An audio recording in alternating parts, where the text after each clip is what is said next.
2009 must be a year of action on climate change.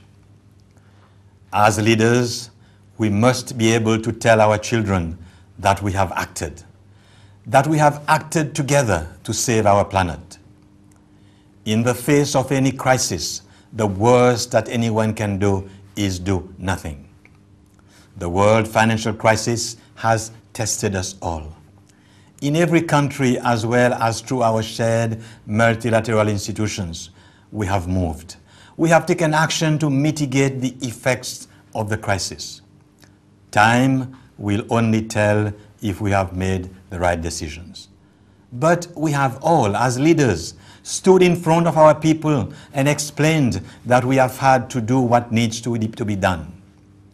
In many cases, we have had to take radical action. And in many cases, the remedy has been a painful one. The effects of the financial crisis pale in significance compared to the potential effects of climate change. In the same way that the action we have taken to redress the world economy has often challenged established ways of doing things, the action that we need to take to tackle climate change may appear daunting. We have always known that it will be difficult, but it is not and has never been impossible. For small islands, climate change is about our existence. It is about maintaining our human right to live and work in the land of our birth, the land of our parents. We must act now to ensure that our islands are also the land of our children. Millions of people around the world are living on the edge of an abyss. Recent studies show that assuming current rates of warming, the sea will rise more than 1.4 meters in less than 100 years. And emissions continue to grow. Warming continues to accelerate.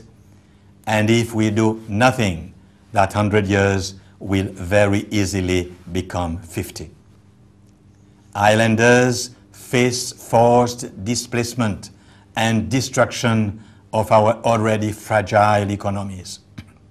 Climate change threatens the very concept of human dignity. For small islands and least developed countries, the road towards Copenhagen is about survival. The progress made so far is unacceptable, and proposed compromises are simply a means of shifting the debate to future generations. We must also avoid bringing in conditionality. We must avoid zero-sum games where we perceive our ability to act in relation to others' ability to act. If we all act, we are all better off. The solution involves us all taking our responsibility. We are all responsible for the state of our planet. We are all responsible for the actions that we must take. We need an unrivaled pledge to cut real emissions to safe levels. A firm deal in Copenhagen will be a pact for all of humanity. We cannot leave any nation behind.